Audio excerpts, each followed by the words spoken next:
I always think whenever I'm pitching a headline, and sometimes I've deleted some of my pitches because I'm like, oh, this could have some negative consequences, especially if people think it's true.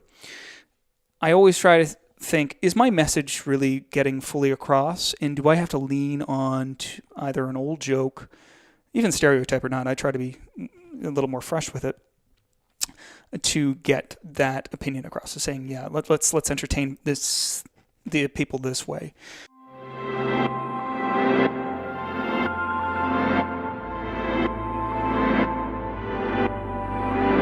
Hey, you're listening to What on Earth is Going On? I'm your host, Ben Charland, and our guest this week is Alex Huntley. He's a writer and editor for The Beaverton, and he's also the co-author of The Beaverton Presents Glorious and or Free, The True History of Canada. And the word true is crossed out. If you haven't guessed it, Alex writes satire. He writes fake news. But it's a different kind of fake news than the malicious stuff that you might have heard about, or the stuff that Donald Trump calls fake news. This stuff is supposed to make you laugh. This is meant to be seen as fake news. You're not supposed to believe that it's real, although of course many people do, and that's a part of the joke. It's playing on our ignorance, but it's also taking a target and zeroing in on it. And that's what satire does best. Now, Alex and I talk about this, about the meaning, the importance, the power of satire, but we also talk about how satire and fake news coexists in the social media spectrum with stuff that is malicious, that is trying to mislead, with stuff that is trying to lie and tell you a story that we really shouldn't be believing. So it's a really interesting conversation because it also gets to the heart of the issue of how we interact with the world around us, of how we consume our news, and why it's important that we have news in the first place. Before we get to that, I wanted to ask you the favor that I do every single time. If you like the show, please give it a rating on Facebook or on iTunes or whatever podcast app that you use.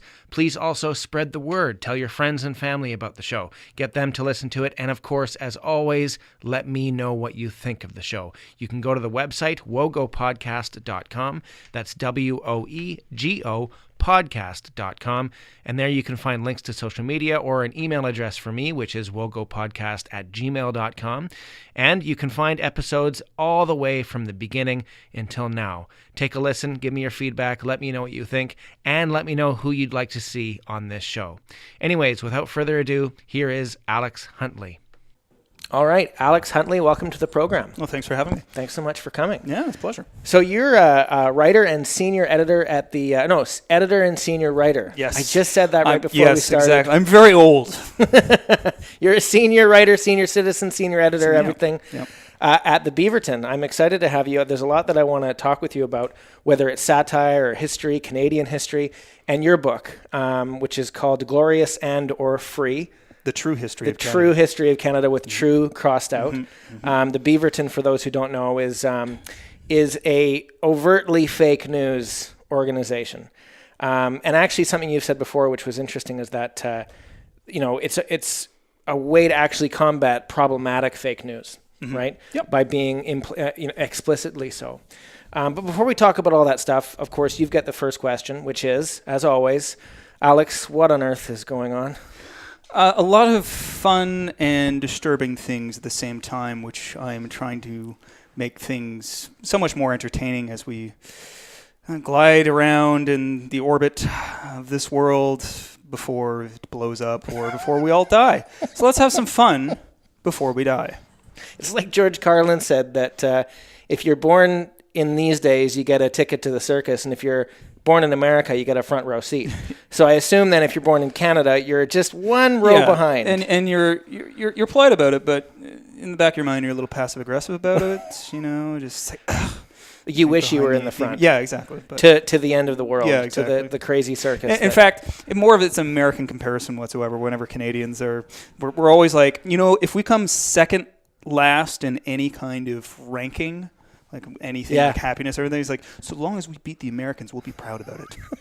That's it. It doesn't matter. There's a line from the book, a fake quote from Diefenbaker that's like, what it means to be Canadian is to be free from fear, free from hunger, and to hate Americans. Yes, absolutely. Yeah. That was. I also wrote the book. I should also give some kudos to my co-author Luke Gordon Field. Right. And we came together on this project. Him and I went to Queens, got to know each other. He's also the editor-in-chief and the creator, one of the co-creators of the television program, too. So it was a fun project. And on top of that, there's a few other contributors, Mark Dolinsky, Tristan Bradley, Nancy Oakley, my good wife. I don't have a bad one. Of course, Adrian Epprecht, who's also a very talented writer, and my sister-in-law, who's the artist, who actually just has a tattoo studio. She's an artist down there, just down Queen Street here. Cool. At Jen Grant. Okay. Yeah, so it was like a fun thing to do. Yeah. But comedy, you always have to bounce ideas off of other people, otherwise, it may not be funny. 15 years ago, say, I guess that was around the time that you were going to Queen's University. Or something like 14, that? 2004. Yeah, Okay. 15 years. God, I'm old.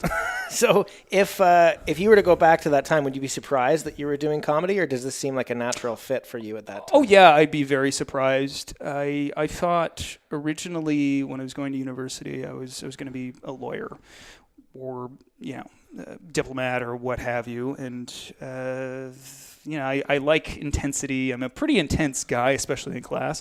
I was like one of those guys who always put up their hand for everything and just pissed off the entire lecture. Right. Sorry for any listeners, but whatever. It's a good way to learn. Perhaps you're giving yourself socially. away, by the way, by saying sorry as a Canadian. Yes, yeah, exactly. Oh, God, that's another stereotype. Very few of us talk like that. Yeah. It's just... Anyway, there's also many other regional dialects here in Canada too, like the central, South Central Ontario accent. When instead of saying milk, they say malk. Right. I don't get that one. Yeah. Okay, it's fun. And then if you go to Manitoba, I lived in Winnipeg for a while, and they have kind of the Minnesotan accent. And instead of saying a, they say hey. Right. I don't. Cool. Okay, great. I mean, it's great that there's so many weird, verbal tics that agree. we use. I'm from Alberta originally, and I could never tell the difference between someone from Victoria and Toronto, between Yellowknife and Windsor. For me, once you got to the Quebec border, that's when things started to change. But other than that, or even Oregon or Minnesota, and it wasn't until I lived in Europe for a while that I started to, England, that I recognized, holy crap, you can sound totally different. Depending on where you're from. And that's part of who you are, part of your culture, your identity. And only with that can I look back at Canada and recognize when someone's from Calgary. Sometimes I can just hear it. And I can't explain to you what it is, but I'm often, thinking, this person sounds like they're from Calgary. By shooting off a gun into the air and saying yeehaw, right? Is that Yahoo! It's Yahoo! Yeah, sorry, Yahoo! Yeah, you're right. Sorry. Mayor Naheed Nenshi would tell you that it's Yahoo! I don't know why we should be advertising for a company that... Does it even exist anymore, Yahoo? Yeah, I think it does, but I think one of their most common search term in their search engine is Google. Is that true? I don't know. Probably. It's like what Microsoft Bing. There was that College Humor video. Was it College Humor or one of those companies that did it? Ask the Internet or whatever. Oh yeah. It was Google, and they get everyone to come in and right. And there's a whole long line of people ask Google, and there's like an office on the way with some guy sitting at an empty desk going, "What about me?" And then outside it says Bing. Anyway, so back to your journey of comedy. Yeah. How did you get to? How did you get to the Beaverton, and how did you get to write this book? That's a great long question. So I've always loved Canadian history, and as you said, I thought of myself as being a history buff, but I think one of the approaches that we constantly teach with history is this kind of obsession with war.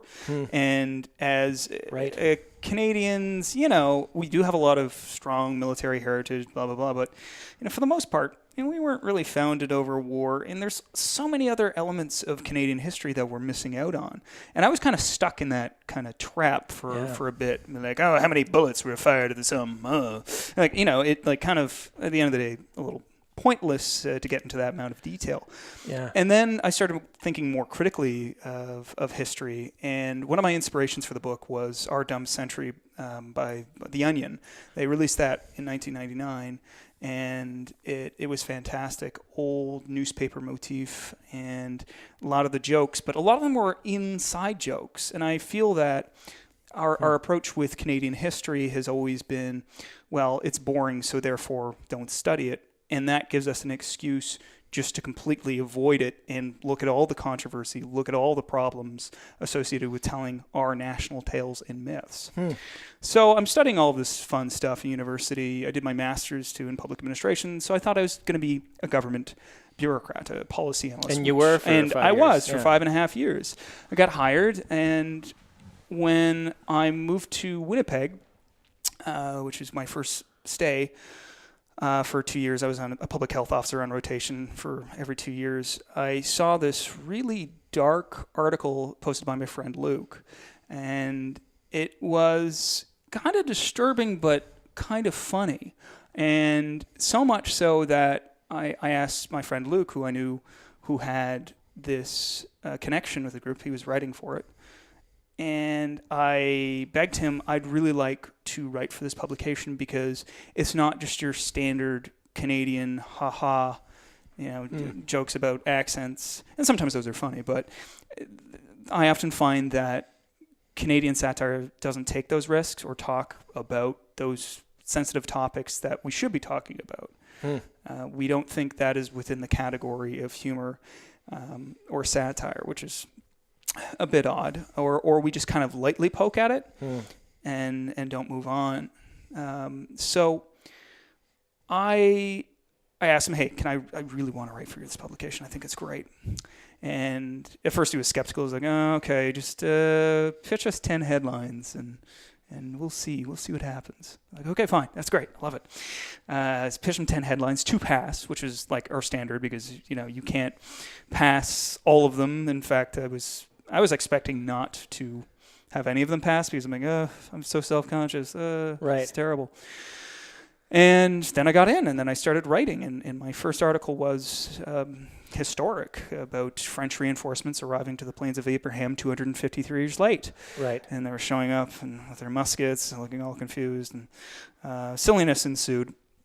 And then when I moved to Montreal, I got promoted. Laurent Noonan, who is our publisher, promoted me. I'm using quotations even though I'm on a podcast right now, but promoted me. Can you hear that? Yeah. Those quotations going? Yeah. And I became an editor, and we expanded outside of Toronto. And that's kind of another humor problem that we have. A lot of our jokes are based in Toronto.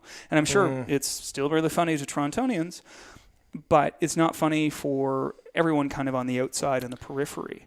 Right. And that is, unfortunately, that's where all of our cultural centers are located. CBC, most of any kind of television. There are some in Vancouver too. Yeah. That's just where the place to be is. Totally. And therefore that's where the brain trust and local jokes come from. And it's the received culture too. Right. And so we all get the jokes that are told from a Toronto perspective, but if we're not in Toronto, we also know that it's not really us, but we get the joke because we're educated into the culture whether it's indoctrinated or not, we understand that that's the center. Yeah, exactly. So as I was expanding to Montreal, we kind of had more of a Montreal perspective, recruiting writers from there, very funny and talented people. And I wrote the very first, website breaker because our website really sucked. It WordPress, like no protection. And I wrote an article that was so viral, it broke our website, and just because of the amount of traffic that came onto it. It was about Chris Hadfield's cell phone bill. Right. And him coming home with a $1.37 million Rogers phone bill. And that exploded, and lots of people believed it. And that really wasn't the point of it, but I was just trying to say, hey, as Canadians, we have really high cell phone bills. That was the joke. But nobody seemed to, or at least I'd say 60 to 70% of people got that it was a joke, just because you write it inherently satirical, right? There's a joke in every paragraph. There's absurdity in almost every sentence. So the reader should grasp on to the fact that it's trying to make an opinion piece. Well, and that's the role of hyperbole, I think, in satire too. I mean, it wasn't a $10,000 cell phone bill; it was $1.37 million or whatever. And I think we should, if we're critically thinking, and if we're literate when we look at these things, we should kind of guess, no, this doesn't sound right. Yeah. Whether it's for a nefarious use or for a comic one, we should approach the headline and know, okay, I'm going to question this and I'm going to find out what's really going on. Oh, I found out it's just funny, or I found out it's crap. It's BS. Right. Either way, that can only happen if I'm thinking critically when I view it. If I'm not, then 1.37 million, whatever, fine. I just accept what's told to me. And then you should also ask some other questions of, do astronauts have cell phones in sure. space? Of course. Yeah, right. I'm sure you're going to get to that. But it was really a fun observation, and we slowly got popular. We built up our social media following, and then we had another one written by Ian McIntyre, who's also an editor himself at the Beaverton, about Hadfield again being in a a film. God, I'm lost for words here. What am I doing? Oh yeah. The exact headline was Hadfield kicked out of film theater for heckling the movie Gravity, and it was even more viral. And poor Chris Hadfield had to be on the brunt of questions, or at least his son, who's his manager, about what happened in a Waterloo area film theater. Which is directly from the mind of someone just sitting at a computer thinking crazy stuff up and thinking, Waterloo sounds good, let's do exactly, that. Yeah, which is completely random. Right. And it just goes to show you the power of social media sharing your content and where the mind can go. Yeah. Because this was apparently, from what I hear, was New York Times and TMZ were asking Evan Hadfield, hey, what happened, man? Just check the source. And even then, we have a disclaimer on our website saying we're satirical. Everything is made up. Mm-hmm. And so that was fun.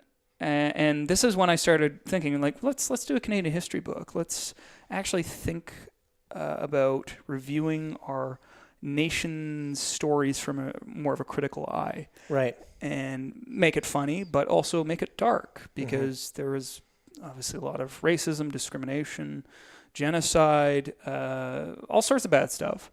But it can't just be a rant, because there's also some good stuff in there too. You have to be a little more balanced to it. And the silly things they did back in the 19th century or even the 20th centuries. One thing I do miss is like long distance swimming. Like just people don't do that anymore. Like just it's like, I am swimming across Lake Ontario. Right. And so that could be satirized, and then on top of that, the legacy of Sir John A. too. So I started thinking about these things, and then my rotation came up, and then I relocated to Whitehorse. So then we became the only Canadian satirical website that has a headquarters north of 60. And sure enough, I recruited some writers, and we did some northern perspectives. Right. Is that why you moved there? No, because it was my job. My job pushed me all across Canada without my consent. It was an odd program, Canadian Public Health Service, and I was a public health officer.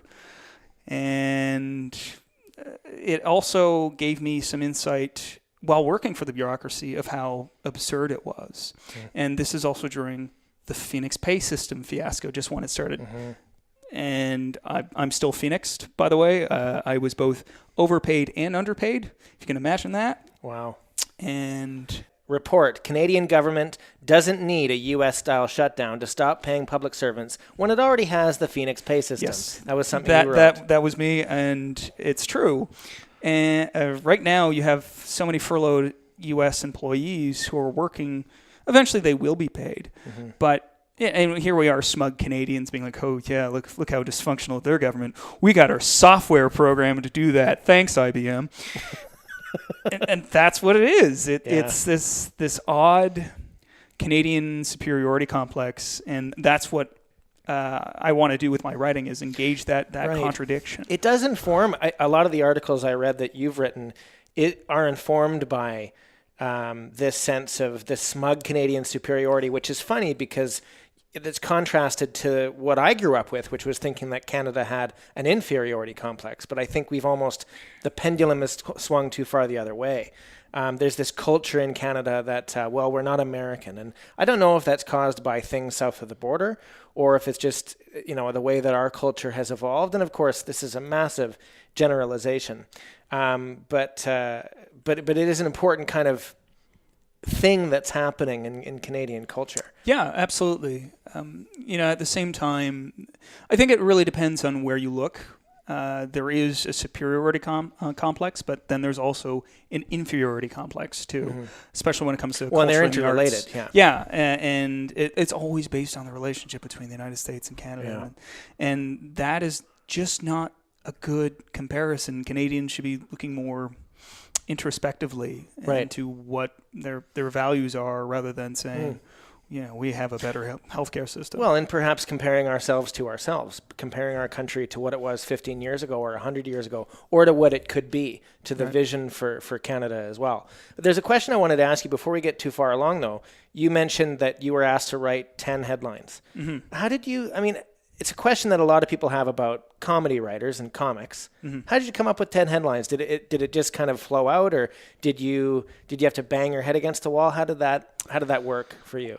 I had to ask some people about what they thought of a particular joke. Constant pitching and constant thinking of, oh my God, there's something funny here, or what have you.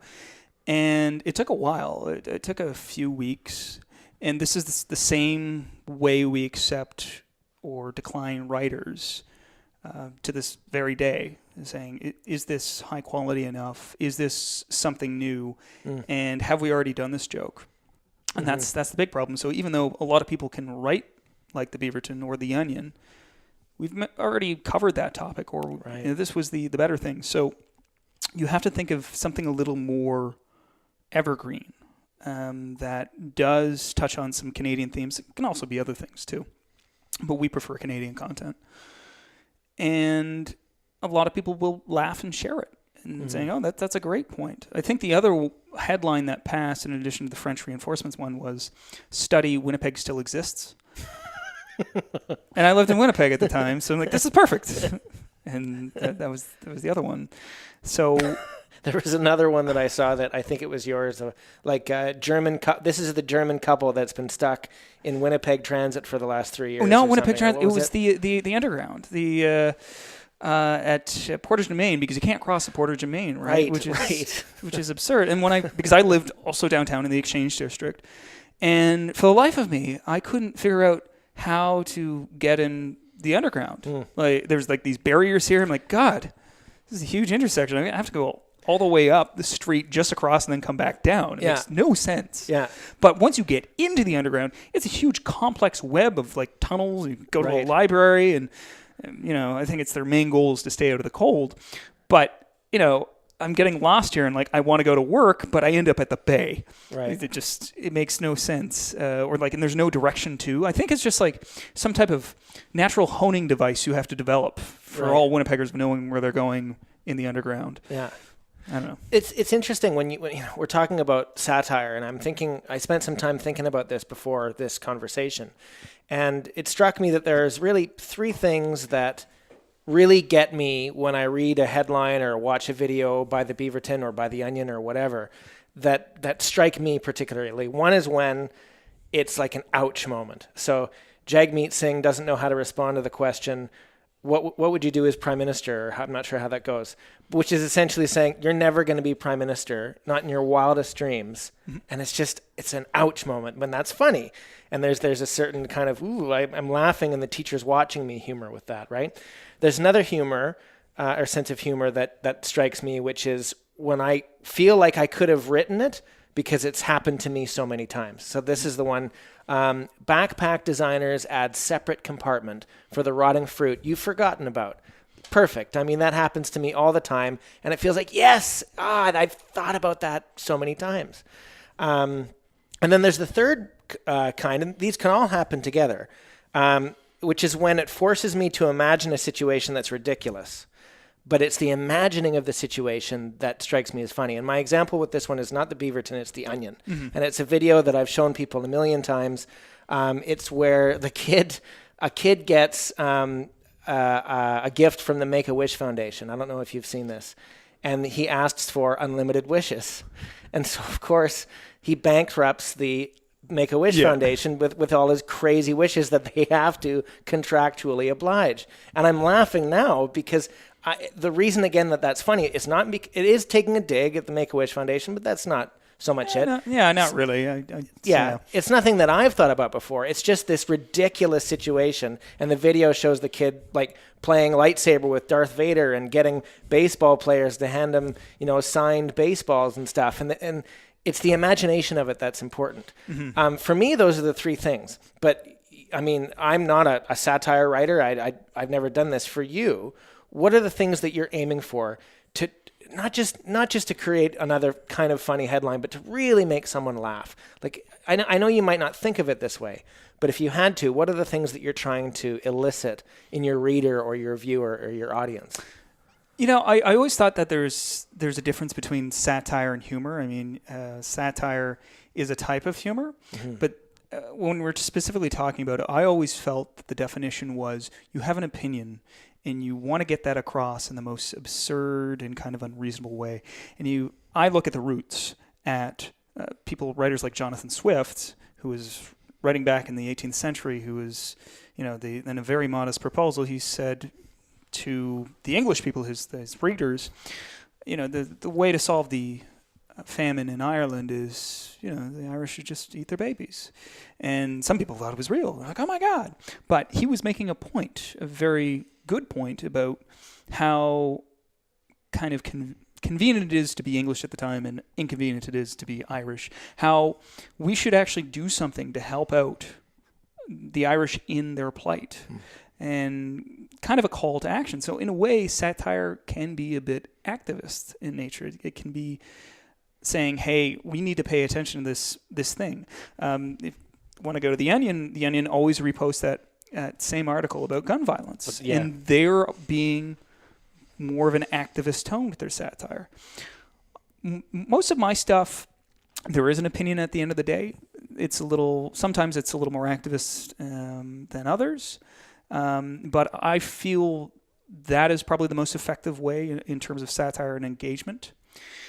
Other times they're just plain stupid observational stuff, like never having a pen that works in your home, which always happens. And you have like a bunch of empty ones. Right. Like, why the hell are you keeping a whole drawer? And that's me. That's me. And it that everyone can relate to. And that's kind of ridiculing. Why am I just so lazy that I could have otherwise just bought all these new pens and thrown out all the old ones? But this kind of lethargic lifestyle that I live mostly in pens. Like, I sleep on pens. That's what I do.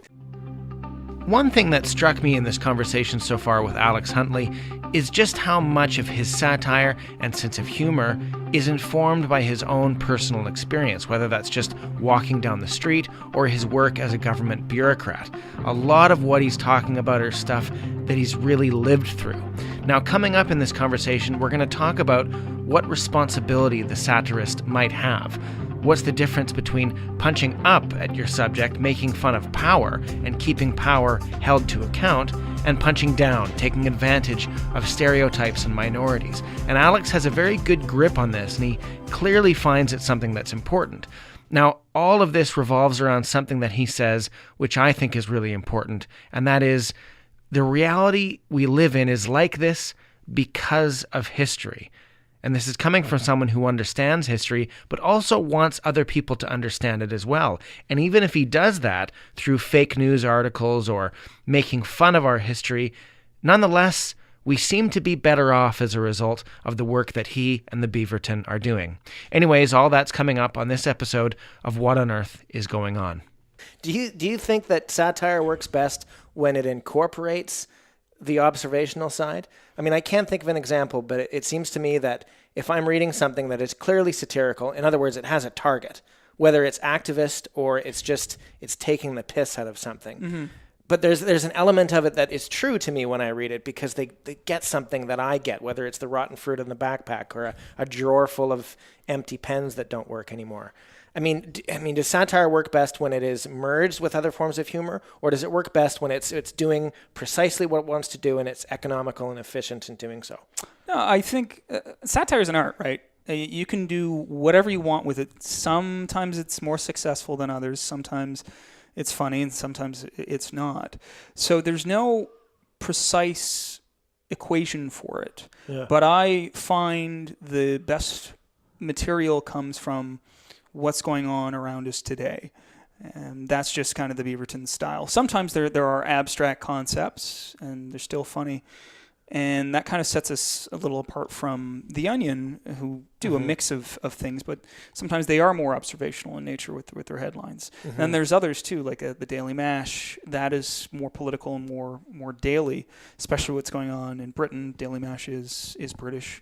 The other one I had is Irish, which is Waterford Whispers News, which is absolutely hilarious and very much so written in the Irish style of their sense of humor, which is just fantastic. So it really depends on the nature of the publication you're writing for. Right. And our focus mostly on Canadian politics or provincial politics, as well as some international and U.S. stuff, wrapped in with some more feminist articles talking about gender, and sometimes combining that. The Gillette ad, for example, would be satirized and had some success with that.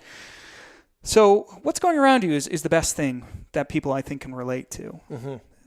Which is interesting because, you wrote a book about Canadian history. But what I thought when you were describing that earlier is that, you say that Canadian history is sort of mundane and boring, and at least that's our opinion of it. Whether we're students going to school or reflecting back on our time in school, we think of Canadian history as, do I have to? Yeah. I'd rather look at war and politics, and, I'd rather understand, because for some reason it was imparted on me as important, what king followed what king followed what king, what years did they reign, what political decisions did they make, and what defeats or victories did they have.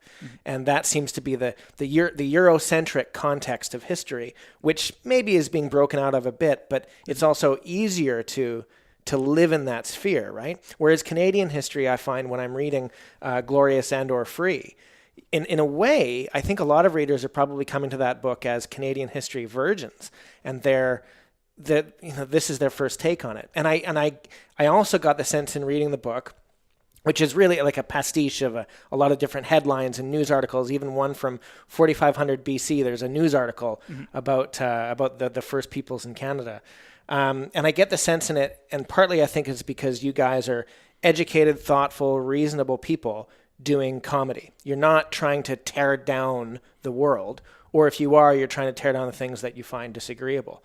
And so when I'm reading the book, I find that you're telling Canadian history, obviously with a slant and with fake news, but there's a spirit to it that is, or a core to it that is, I guess, honorable or noble or respects the fact that we're all trying to get along, I think. Yeah.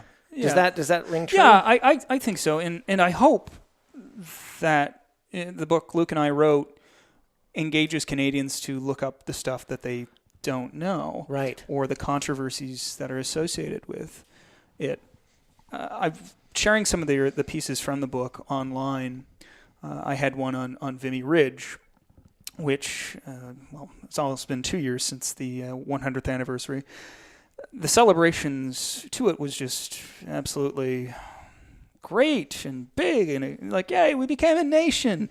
And clearly the Trudeau government, as well as Harper government at the same time, loves making these myths about war and combat, and it's glorious, much like our American cousins who have the revolution to look at with the creation of their history. But at the end of the day, it's not that true. There's a lot of kind of lies and kind of glossing over the tragedy of war, the sheer amount of casualties that resulted from it. And what was the point of World War I? Well, to have another war, World War II, because we didn't solve the problem in the first place. So I found that frustrating, and you couldn't hear that voice through the narrative of, we lost over 3,000 Canadians on the Arras offensive, and we took Vimy Ridge.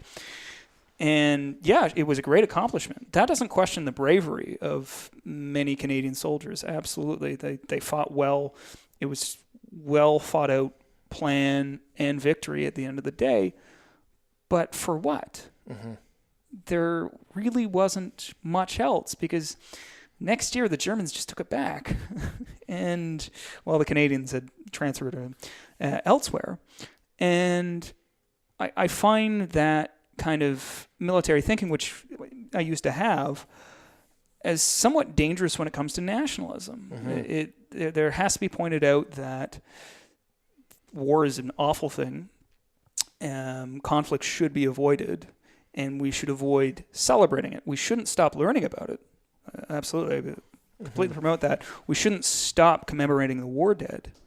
But the type of enthusiasm that this can lead to may have dangerous consequences down the road. Sure, and I think you're addressing a really key point that's always been under the surface for me in this whole project of this podcast, which is story and narrative. The stories that we tell ourselves, the stories that we live by. There's very clearly a story that has been crafted over the last 102 years since the Battle of Vimy Ridge about what that conflict meant, what that battle meant for the soldiers that were there, for the country that it apparently gave birth to, and all these different ideas which were not present at the time in 1917. And many writers and historians have talked about this. And yet there still has been a story that's been crafted out of it, and many social scientists and historians and writers have said that a nation can't exist without story, because a nation is story. Mm-hmm. A state, a country, a jurisdiction may or may not have story, but the nation, this idea of a shared community, is only story. That's the only thing that it is.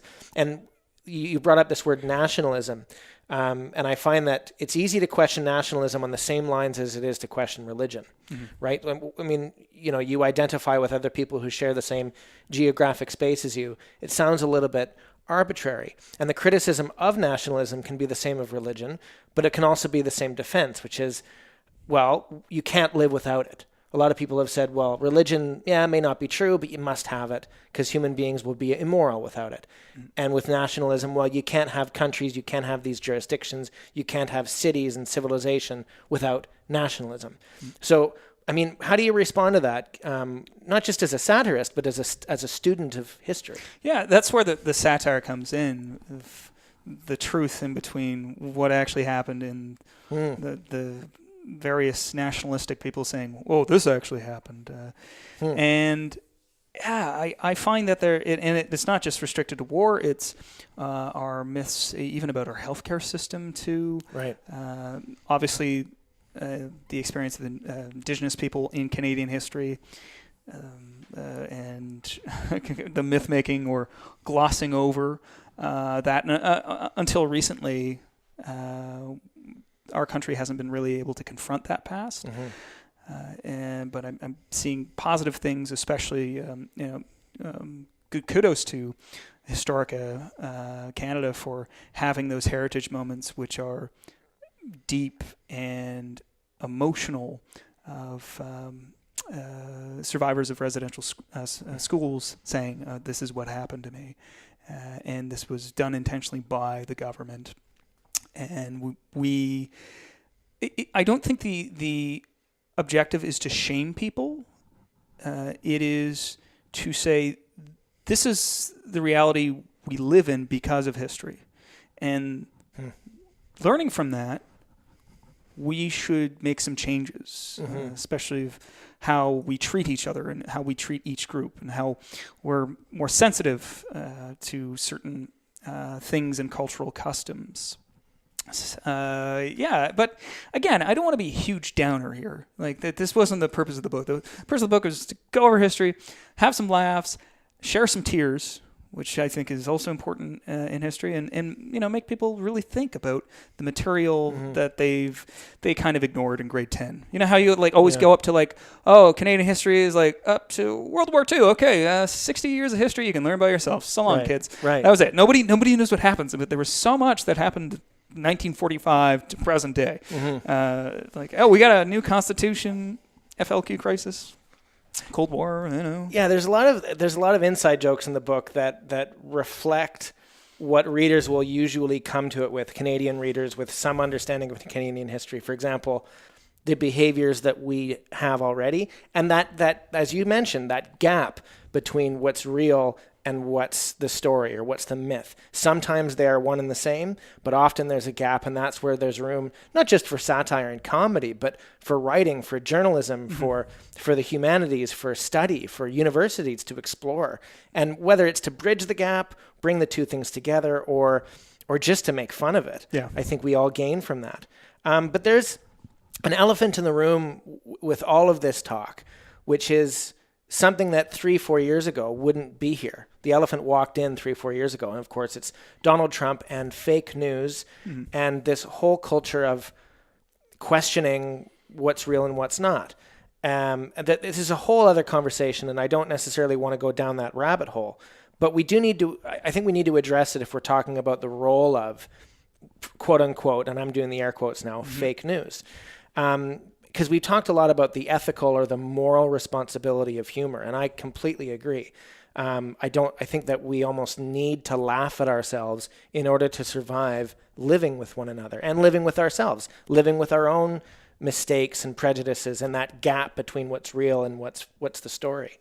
And yet we live in a world now where fake news, I'm not talking about the Beaverton or the Onion, of course. I'm talking about journalists who are really actually making stuff up for nefarious purposes or for political gain or for whatever. And presidents who call it fake news to their own benefit. Right. And I don't mean to make this a big anti-Trump conversation, but a president who cannot go through a day without, spouting off an unconscionable amount of lies.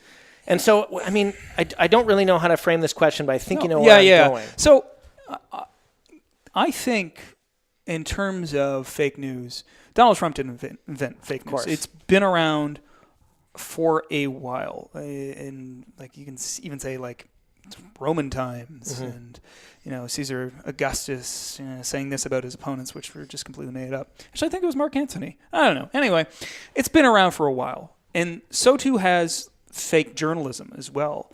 I mean, the yellow journalism during the Spanish-American Civil War, for example, and these two competing newspapers in New York had to make up like these wild stories, and which actually may have led to the conflict itself and the invasion of Cuba.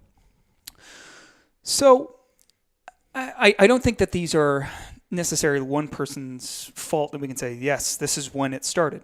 But we're in a new medium, which is this thing where we need to share and consume so much information without even understanding it.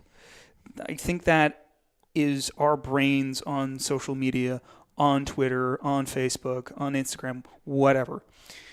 And it's so easy while you're consuming all of whatever's happening locally, nationally, internationally, what have you, to slip in just a fake news or misinterpretation, and then it goes from there.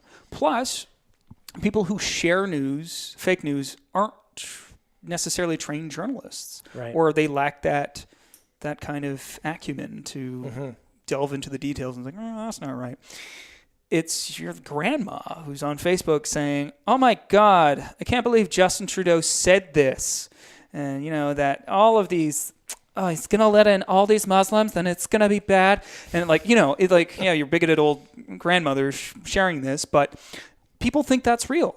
And without any consideration, because it fits their personal bias. Right. It fits them saying, he hates Canada. Justin Trudeau hates Canada. I'm not specifically saying Justin Trudeau. It could be like anything, Andrew Scheer or whomever. I'll have to be balanced here.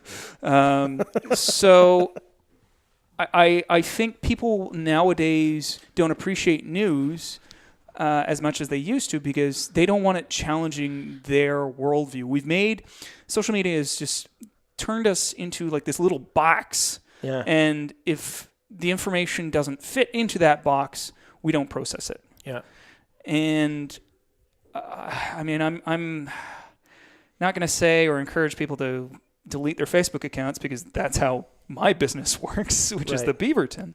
But to equip themselves with critical thinking skills and saying, hey, maybe this isn't necessarily true. And I also think Facebook and all these social media organizations, which reaps billions of dollars each year, and saying, this is satire, or this is fake, or actually taking down some of this material, which doesn't help us build an informed community and informed society. It just does not. Yeah, it's a fascinating debate about social media because it's so new in our lives and yet has had such a dramatic impact, not just in the way we communicate with each other, but the way that we think.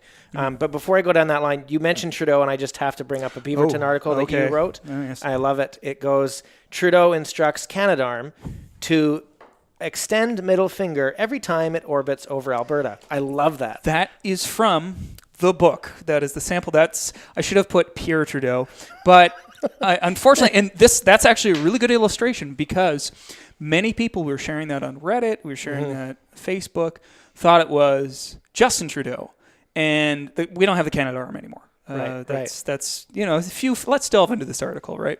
Also, when you click on the link, it said it's from our book, and then it says the date, I'm pretty sure 1981, 1982, and it's absurd, and it was in response to Western alienation, especially towards Pierre Trudeau during the time, National Energy Plan, all those wonderful things that sometimes we don't get along as a nation, and most people thought, screw you, Justin.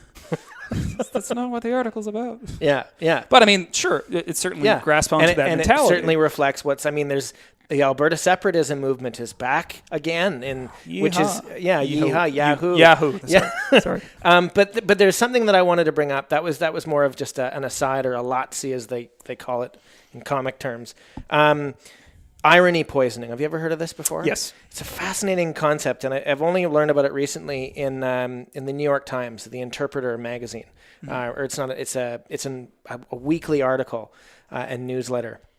And what it essentially is where you think something's funny, but because it's so shocking to your sensibilities. So let's pick a prejudice. Let's pick prejudice against Alberta. Let's just say Alberta is just a bunch of hicks and cowboys and racists, and let's just put them all into one basket.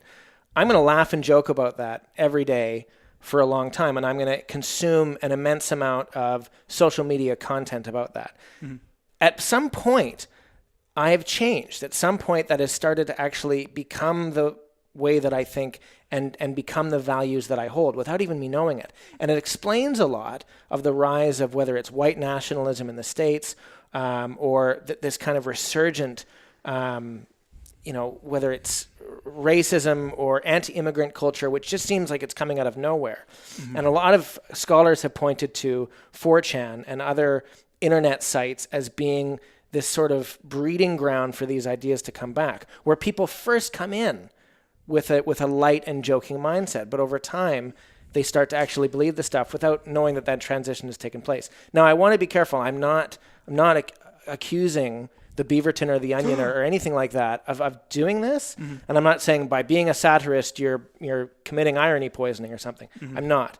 But it's a fascinating concept to me, and I'm really glad that you've heard of it, because I wanted to get your take on it. Not only is it true, but what does that mean for the world that we live in, and for you as a writer and a satirist?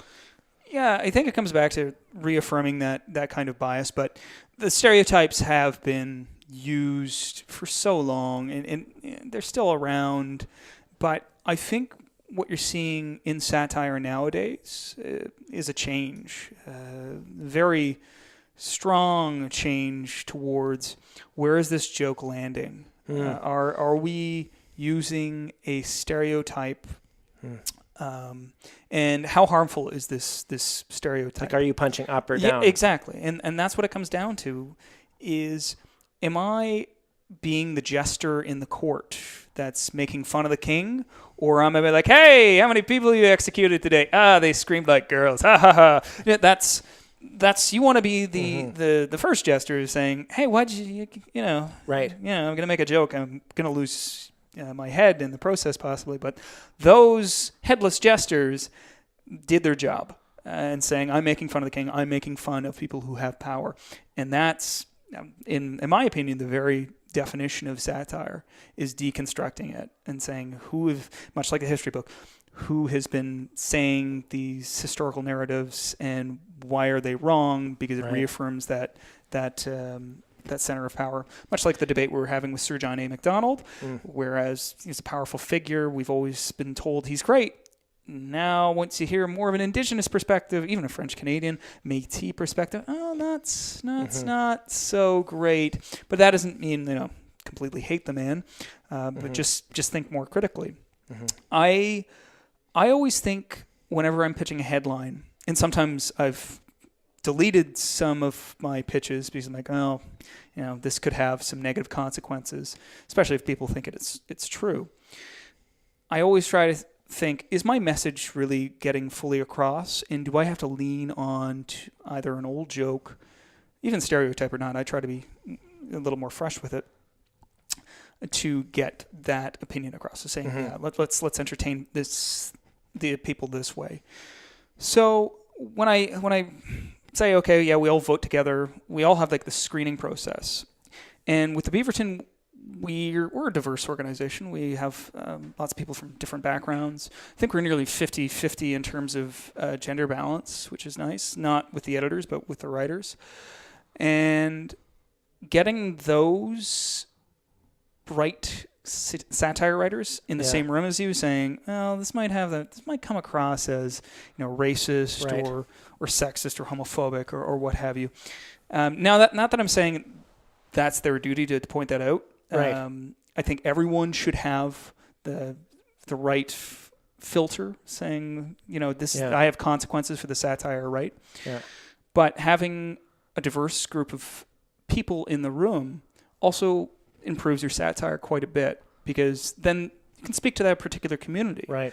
And and their experiences, and because they're artists, they're there to make their own material, and perhaps have an article for their community just to get in the inside joke, and that's really important. I have this one article I remember. It was when Italy didn't make the World Cup, and I had a writer of Italian descent who made a Nona joke, and I thought it was pretty funny, so we ran it. And there was somebody who was like, "Oh my God, how could you say this about Italians?" Right. And somebody looked up the name of the particular writer. Is like, "Oh, yeah, that's fine. Okay." Right. So long as it isn't so negative, but kind of captures that experience, I think you can write from that particular experience. Now, being a white guy, privileged white male, got it. You get a little nervous writing headlines, especially when it doesn't affect your culture, or like Toronto police shoot someone or what have you. So you always have to be coming at it from a position that you're criticizing the perpetrators, criticizing who's at the who has all of the power. And if you're punching up. Yeah, exactly. You're punching up. But that shouldn't discourage people like me from engaging in an important conversation. You don't want to create your satire that just shuts people off from engaging in the material and saying, this is a good point that we should be talking about. So because you mentioned John A. Macdonald, I had to reference a part of the book, which is the Choose Your Own Adventure novel, that you get to be Sir John A. Macdonald. And the bottom of the book, it says, "Can you create Canada and get hammered at the same time?" I just thought that was hilarious. Yeah. But sorry to go, and that was just another that was written by Luke. Luke loves we call them Choice Your Own Adventure website. Choice Your Own Adventure on the website. Yeah. But it's Choose Your Own Adventure. Yeah. And did you ever read those? I never got into those. When I was a kid, I read a couple, but they were always disappointing because you quickly realize that there really is no choice. You're just kind of going through different iterations. Like I don't know if you've seen the new Black Mirror film, Bandersnatch, but it's a Choose Your Own Adventure interactive movie on Netflix that you actually have to choose different things that happens. Now, I've only went through it once, so I don't know just how much choice you have, but there's a feeling like, well, it's not, I'm still in the hands of the writers. I'm not really going on in a different path, which is obvious. I mean, you're watching a film or you're reading a book, but it is an interesting form. But I wanted to go back to this. We're talking about punching up and punching down. We're talking about the role of comedy and satire to cross these lines, if only to make us aware that they exist, right? To cross the lines, whether it's sexism or racism or prejudice or these sensitive cultural issues, so that we know that they exist and we can kind of come together and overcome these sensitivities. But sometimes it's confusing, and I think this is part of the difficulty of our modern era, whether it's Trump or social media, Facebook, whatever. Sometimes it's difficult to know when you're punching up or punching down. It's not always easy to ascertain. For example, Donald Trump still uses this language of the elites, draining the swamp. He still positions himself, and I think successfully with his base, as an outsider who's come in to fight against the deep state, against the old establishment, who are in league with pro-immigration people who just want to destroy the country and get rich people even richer. I mean, that's the story, which is bogus because he himself is a billionaire who put through a tax cut that only benefits the rich. So there's, again, this gap between what's real and what the story is. However, if we were to talk to somebody in this room right now and say, who would you punch up against? They would probably say, if they were a Donald Trump base supporter, the elites, immigrants who are in league with the elites and who are taking our benefits. You and I might disagree, and I absolutely do. But they would believe it, that they're punching up, and so that they would follow satire or do satire that targets those things and feel righteous in doing so. I think there is a way to target from a right-wing perspective, and that could include Hillary Clinton, the Democratic Party. That's fine, but I don't think they understand their privilege of their race, their gender. To them, it's just intellectual hogwash. Right. They don't accept that, and that's why I don't find that to be satire. The Beaverton, we're more progressive in our humor, and I think that's necessary to be a publication. You just can't go after, Sure. anything or everyone. And I would like to see kind of more of a right-wing satire publication that didn't need to resort to racism or homophobia or sexism, what have you, but still kind of have this small government mentality. Because these are important philosophies that make up our country. It makes up the United States everywhere.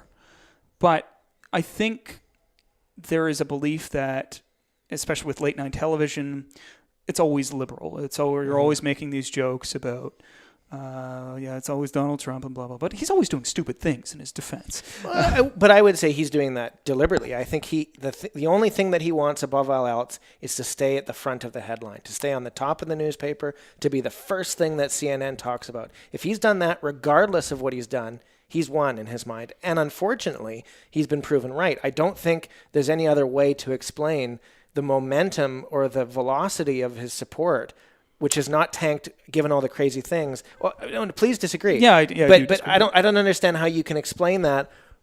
Like, if he was off the headlines for a couple of weeks, I think people might actually have time to say, wait a minute, this is crazy. What am I doing? But because he's kind of for years now, has kept this game going, no one's got time to think and analyze it and go, wait a minute, this is crazy. It's the purpose of history, I suppose. But right. I disagree. I think Trump has been around for so long. He's been kind of this egotistical businessman. He's been in movies. He's in Home Alone 2. He ruined Home Alone 2. Like, oh, thanks a lot. What did he do? He pointed the way in the Park to the Plaza elevator, Hotel? or something like that. So he's been a media figure for a long time. And I don't think fake news or like the media is responsible for creating this monster. And at the same time, I think that people are slowly coming to their wits about Donald Trump and how toxic his presidency has been for issues that I think a lot of Republican voters or more right-leaning voters are now starting to realize, which is the economy and jobs and those poor government workers, maybe like the 2% that voted for Trump, are slowly beginning to realize this is having a huge impact over over a wall, and his approval ratings are starting to dip. So I don't think people need time out of the headlines. I do agree, though, that people are addicted to information constantly feeding them and feeding their outrage. Mm-hmm. And I think Trump has shown this behavior, this repulsion towards seeing collusion constantly being in the newspaper, and the Russian investigation and his numerous errors, which I believe, as I'm sure most people do, yes, of course he did. Yeah, it'll all be confirmed. I don't know about the P tapes, but we'll see. And if it is true, I don't want to see them. So he does get angry and he gets frustrated. And one way just to label any negative news about him, any kind of constructive criticism, is just say it's fake. And I saw that kind of reaction, any kind of criticism in the Gillette ad response. I don't know whether you're like, no, men are perfectly fine. Yeah, what's wrong? It's kind of weird. No, it's like it's constructive criticism. We're just trying to be better. Right. But there's a couple things about the Trump era that, I mean, is there any way this guy could... Yes, you're right. He's been a media figure for a long time. He won a Razzie, I think, in the early 1990s or something for a terrible film that he was in. He's been around for a long time, and that's his brand. That's how he's been successful. Mm-hmm. I mean, he's certainly not a good manager of a business empire, but being a media personality, which itself makes money, he's been very successful at that. But I don't think he could have been president, elected, or even nominated by a major party at any other time in the modern era, say since the Second World War. Yep. In the modern mass media era. I think that there's something that is categorically different about this current moment in time that allows him to take place. Yes, the media didn't create the monster, but it allowed him to become the president. For example, there's a unrelated article about Facebook's complicity in the Rohingya, essentially the 800,000 Rohingya who have had to leave Myanmar because of violence and attacks on their villages, and how Facebook has been really a part of that. Now, one of the people who has studied this said, look, the germs are ours, but Facebook is the wind, right? So we created the problem, but Facebook actually is the one that allowed it to spread and proliferate and become something crazy.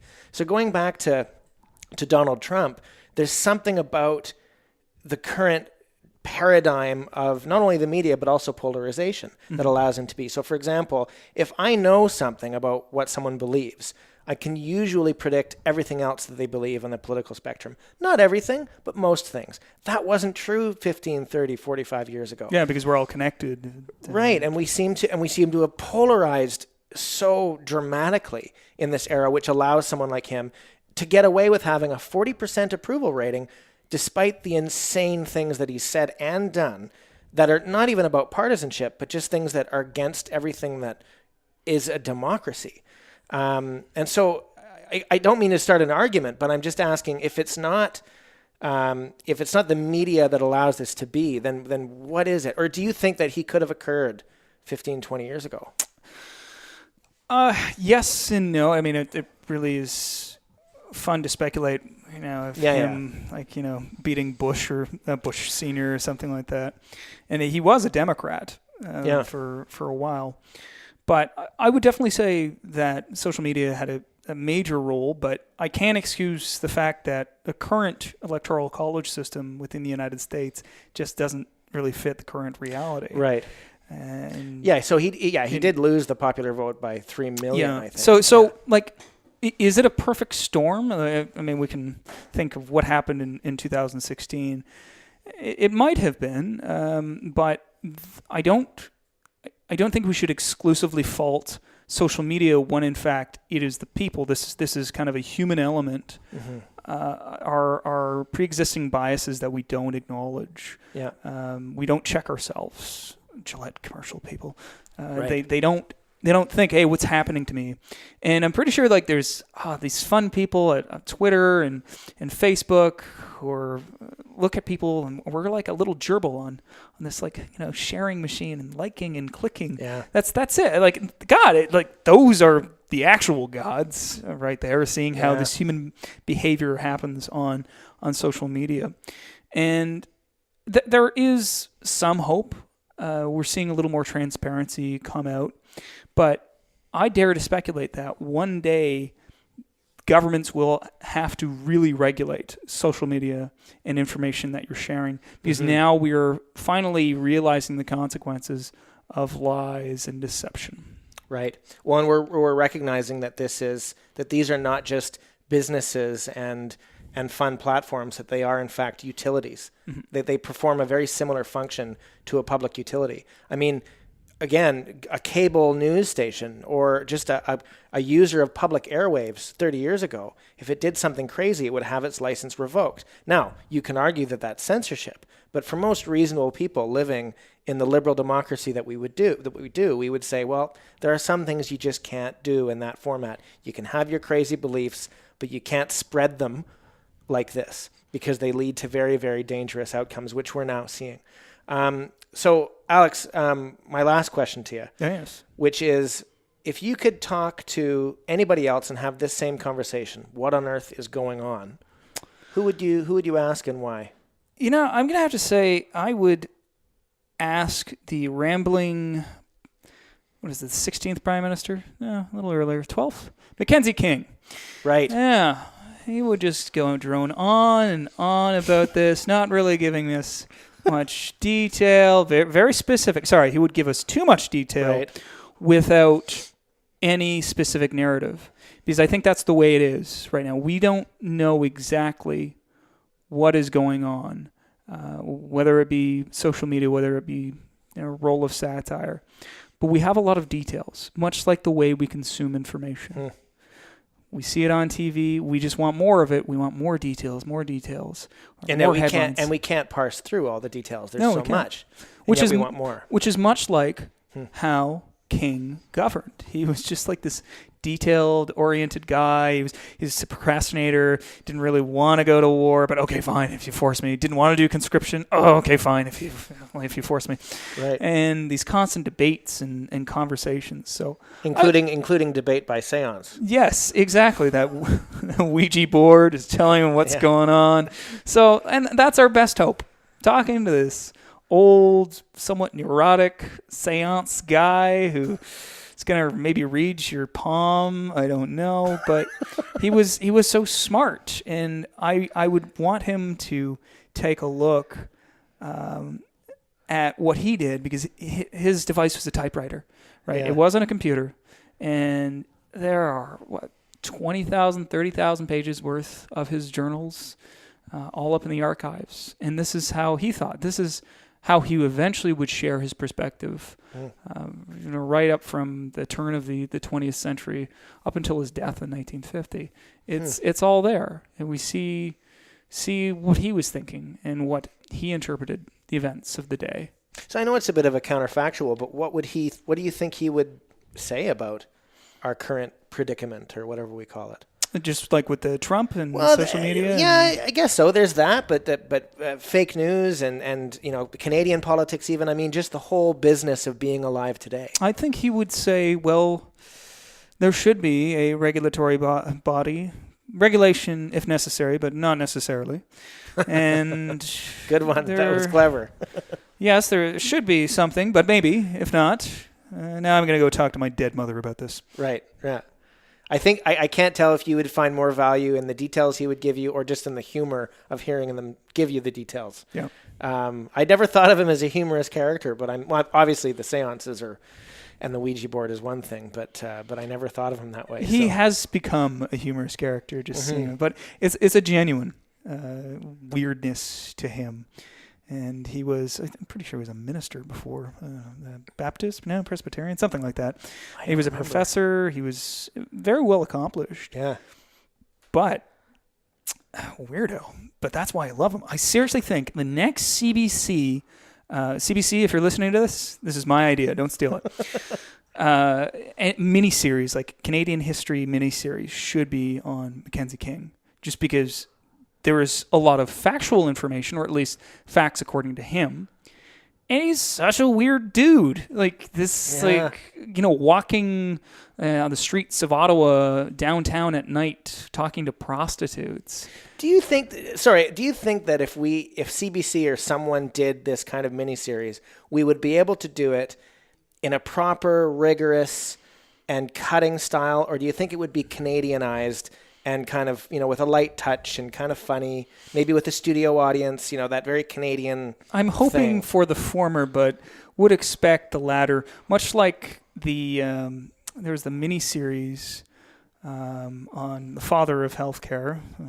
Yes, and it completely avoids his connections with the eugenics movement. Yep.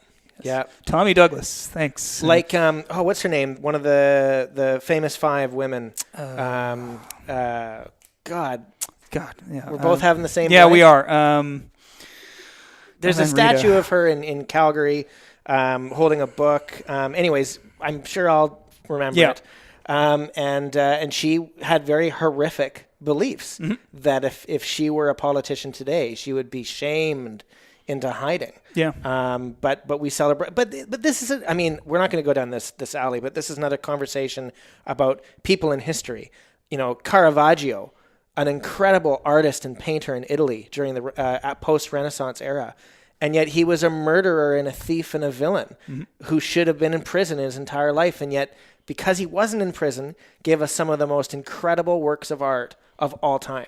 How do you countenance that? They don't glorify them. I mean, statues and even plaques naming schools after people. Right.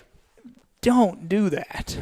Because even if they seem really great, they're won some Nobel Peace Prize, freed whomever, it may come back to haunt whoever this individual harmed or the community they have harmed. We're not sure. So I would rename schools after positive concepts like integrity, elementary, and stalwart high. Other fun concepts. Well, there's another interesting idea that's out there too with this business of renaming statues or schools after John A. Macdonald, or in the States, in the South, where you have statues and monuments to Confederate generals and leaders.